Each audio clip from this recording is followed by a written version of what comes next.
Hello, honorable members of the clan. So welcome to my YouTube channel. So 27 million foreign nationals are living in South Africa, and nobody knows if they are documented or not documented. Listen, there are foreign nationals in the country that are legal, and they're living in South Africa legally, either as tourists, visitors, or just temporary residents, or others are currently busy trying to apply for citizenship in the country. So these are the people that South Africans are talking about. If you know your legal status in South Africa is, then you are not affected by the conversation that is happening in South Africa.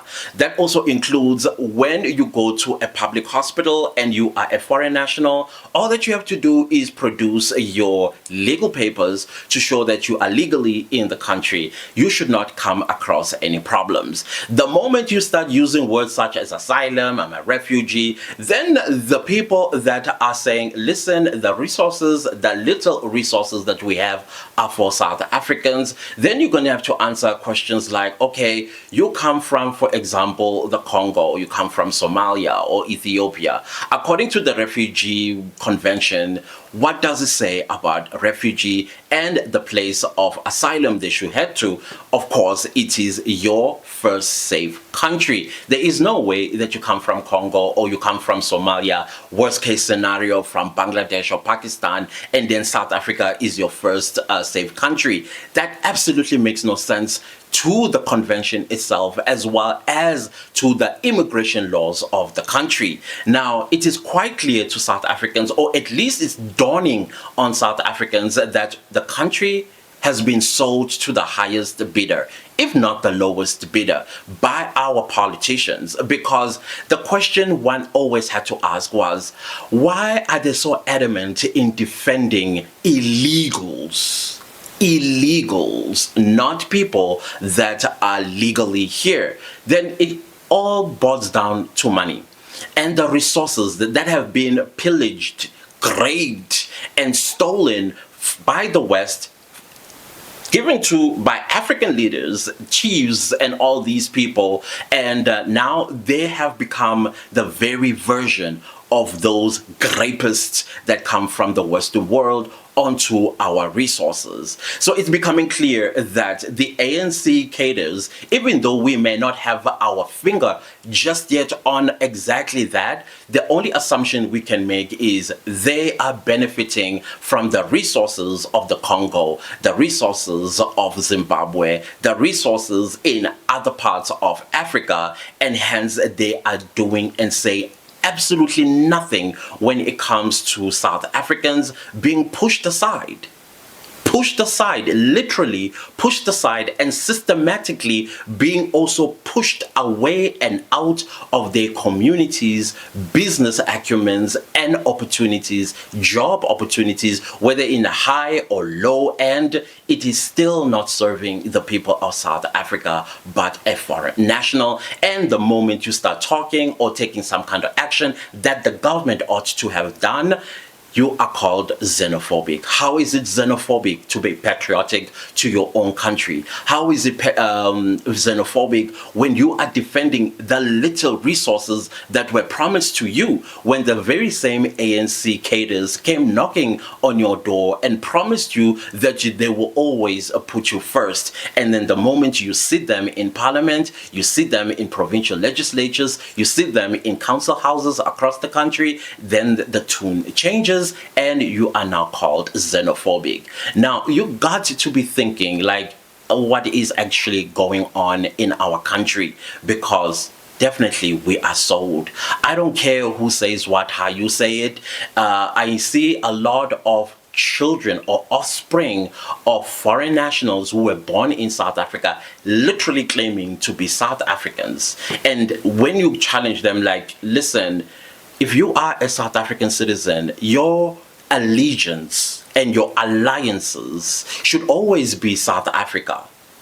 Now, because they got parents that are not from here, they are going to defend that side of their parents rather than defend South Africa. That is why it's also has to be impossible for Like, I'm talking native South Africans. If you are naturalized, sorry, you cannot enter into our body politics, because your allegiance and alliances will always be with that of the country you come from. You have no interest in South Africa except to make money, make a name for yourself and a legacy. And should anything happen to South Africa, you already have another passport. You can always hop on a plane and flee South Africa. South Africa is the only place that South Africans have. We don't have anywhere else to go. If anything ever had to happen to South Africans that is unfortunate, that's it. We're gonna have to take it in or fight back. As South Africans, we are known for fighting back. We are no cowards. We will take on the bull, wrestle it, and we are going to be victorious at the end of the day. So all these politicians and the offspring of foreign nationals that are attacking people like myself, bring it on. Because we are not going to keep quiet. This is our country. We fought for this country. And when I say we, I'm talking about our grandparents, our parents, our uncles and aunts. Some of them were even shot and killed by the apartheid system, as well as the colonialists that came to this country and pillaged, raped, stole, and did everything that we had to fight for. So if you think because we are all black, you have the right to take advantage over the people of South Africa, then you are sadly mistaken.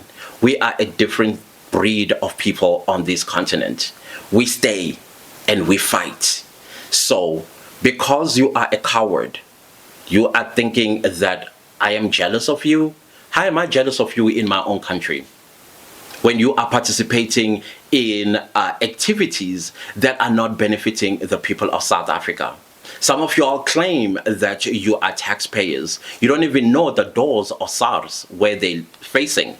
But you are just going to lie to the world and say, we are benefiting from you when we are not.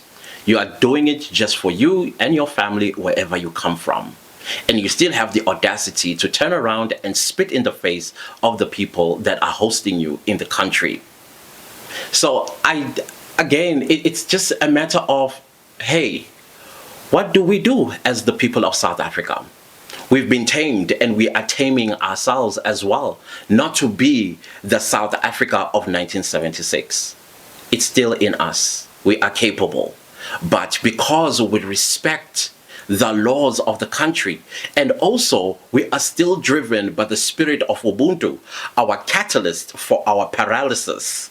We have done everything in our power to restrain ourselves, but it's bubbling under, and when it explodes, it's not going to be nice, because once again, South Africans are not going to be described as a nation that was sick and tired and fed up, but we are going to be labeled. While the world kept quiet, South Africans being pushed aside, systematically being trampled upon. And when we stand up, our politicians stand with the people. We don't understand why they are here to begin with. It's very important as a South African not to keep quiet, irrespective of how you feel. Don't keep quiet, because the law is being broken. And you are looking at South Africans, yes, the actions may not be humane, but what do you expect them to do when South Africans are the ones that are being buried every single weekend because they couldn't get treatment at the hospital, simply because there are people that are here taking advantage of what is rightfully South Africans? You're gonna have to be very honest and tap into your own conscience, because clearly when you speak against us, you are not part of us. You are not a South African, period. And that, guys, those are my thoughts, because it's something that I was thinking about while I was lying in bed, because these things, they keep me up at night. And that, please don't leave the video without liking, sharing, commenting and subscribing, and I'll see you next time with a new video. Goodbye.